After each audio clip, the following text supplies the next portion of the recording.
Hello and welcome to task 2.2.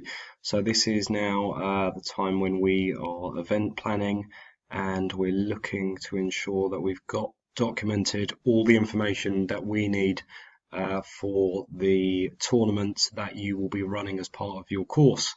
So you can see here in the first section of the event planning, if we focus on this top section first of all,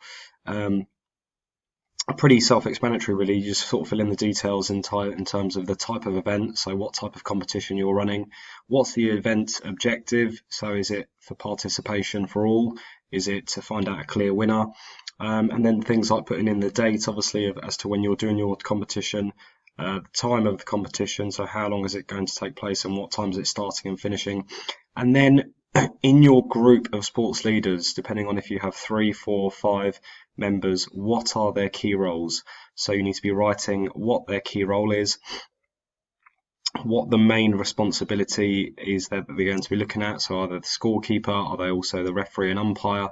Are they the fixture organizer? Are they promoting the event? All of those different types of roles that we've talked about in the lesson, and then obviously documenting that here as well in terms of who is going to be doing what role.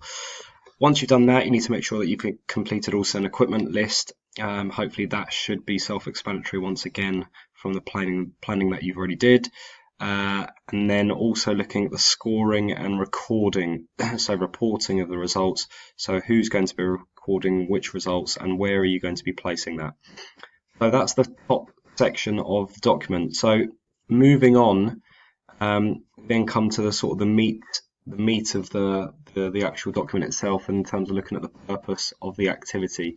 So it's broken down into the introduction, the warm-up, the main event itself, and then looking at the cool down. So from our point of view as sports leaders, what are we going to do in terms of our warm-up and introduction? So how are we going to look to ensure that all athletes and all the students are ready in terms of the participation of that particular competition? So you'll need to introduce and include some things there, but you can bullet point that.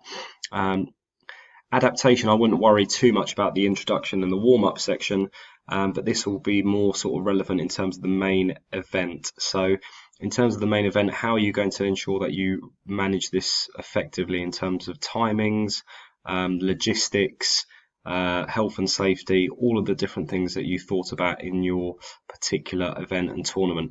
And can you make an adaptation? So can you think of something that might happen if you're slightly delayed or if you're running out of time?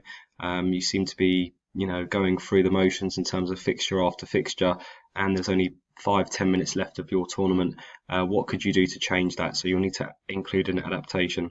And then thinking about a cool down and close off. So thinking about here in this section, what are we actually going to achieve within our tournament? So again, ensuring that we have some sort of pulse raiser, and that we have maybe some more stretching and time allocated for stretching, but also thinking about the medal ceremony.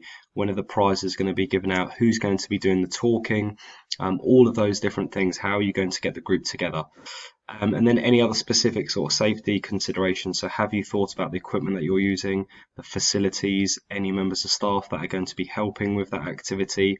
Is there any special equipment and kit that is required from the students? So all of that needs to be documented into there. Once you've done that, the last section then is this evaluation of the event. So this is really kind of a reflection of your tournament in terms of thinking about what went well, what didn't go so well, and being honest about it really. So bullet pointing again what things you felt went well in your tournament, what didn't go so well, and what would you have changed perhaps for next time. And this is the key point, isn't it, of sports leaders and ensuring that we are sort of reflective. We're always learning, regardless of if you're a teacher now like myself, or if you're sort of just at the early stages of your sort of coaching career. What would we change for next time? And I think that's key. So once you've completed that, I will then fill out the remaining sections in terms of the green section here, and I wish you good luck.